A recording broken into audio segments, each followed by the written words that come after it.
Doctor खमरुल इस्लाम साहब की एक बात याद आती है मुझे, जो सातगुमच के तारीख़ी मैदान से ये कह रहे थे कि जिस वक्त उनको मिनिस्ट्री से हटाया गया था, उन्होंने कहा था कांग्रेस पार्टी अगर मेरी कौम के बारे में अगर स्टैंड नहीं ले सकती तो इसी पार्टी को मैं जूती के नोक पे रखता हूं, बोलकर खमरुल इस्लाम साहब ने कहा था।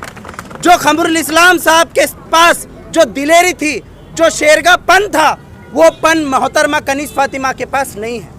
मैं बोलना चाहता हूं मोहतरमा कनीज़ फातिमा जी, प्रियंक खरगे खमरुल इस्लाम साहब के सामने ठहरने की या तो बैठने की ताकत तक नहीं रख सकते थे, बैठने की भी ताकत नहीं रख सकते। खुद जो मल्लिकार्जुन खरगे है वो भी कभी खमरुल इस्लाम के खिलाफ बात करने की ताकत भी नहीं रख सकते थे। लेकिन आपके जीतने के बाद टोटल पूरा गुलबर्गे के अंदर मुसलमानों का लीडर कौन है बोले तो कोई भी नहीं है। किसके पास जाना बोले तो प्रियंक खरगे साहब के पास जाकर ठहर के क्या भी रिक्वेस्ट रहा तो उनके पास करना। तो फिर वैसा रहा तो आप कुर्सी पर बैठने के लायक नहीं है, आप कुर्सी को रेजिग्नेशन देना है।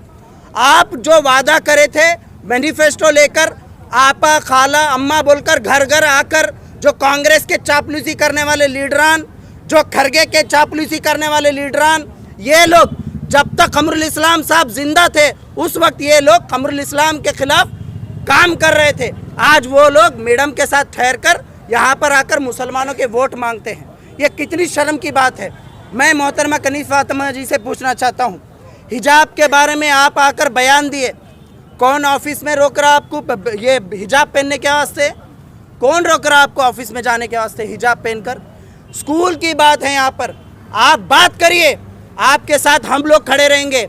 हम खमरुल इस्लाम के साथ भी खड़े हुए थे जब उन्होंने आवाज़ लगाए कौम और मिल्लत के ताल्लुक से, जब हम उनके साथ खड़े रहे। आप कांग्रेस पार्टी से ना डरिए, ये छोटे खरगे बड़े खरगे से ना डरिए, आप आवाज़ लगाइए, हम आपके साथ खड़े रहेंगे। लेकिन अगर आप हमारे बारे में बात नहीं करेंगे तो आपको कुर्सी से हटाने की भी ताकत हम लोग रखते हैं, ये मत भूलिए आप लोग। और मैं लोगों से कहना चाहता हूँ, और मोहतरमा कनीज़ फातिमा जी, 6 महीने हो गया आप इलेक्शन जीत कर, एक 15 point prime minister 15 point programme की एक मीटिंग नहीं करे आप, डिस्ट्रिक्ट में एक माइनॉरिटी मीटिंग नहीं करे आप, फिर क्या फ़ायदा? ये नाली गटर रोड का काम छोड़ दो। कॉरपोरेटर कई क्या से जीते? कॉरपोरेटर खाली कमीशन लेने के वास्ते जीते क्या? उनको काम लगाओ।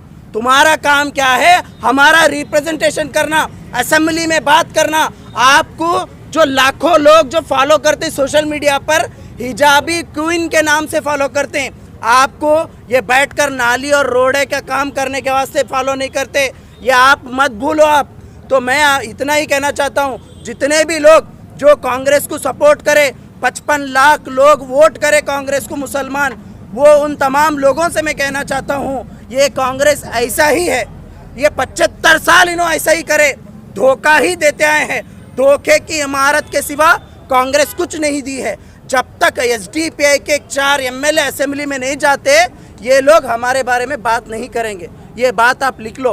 तो इंशाल्लाह आने वाले दिनों में, और ये भी देखो आप, इलेक्शन हुआ, इलेक्शन के बाद एमएलए मैडम की एक ऑफिस नहीं है गुलबर्गा नॉर्थ में, एक ऑफिस नहीं है। पब्लिक कहाँ जाना? घर को है बोले तो मैडम कहाँ है बोले तो बेंगलुरु में है, घर को है बोले तो मैडम कहाँ है बोले तो बेंगलुरु में है। और अपोजिशन लीडर्स वो भी गुलबर्गा में एक ऑफिस नहीं है, और कोई अपोजिशन लीडर्स काम नहीं कर रहे। लेकिन एसडीपीआई 12 महीने और 365 दिन आवाम के लिए काम कर रही है। तो मैं यही कहना चाहता हूँ कि मुसलमानों के ताल्लुक से आप बात करिए, अगर आप बात नहीं कर सकते तो रेजिग्नेशन दीजिए।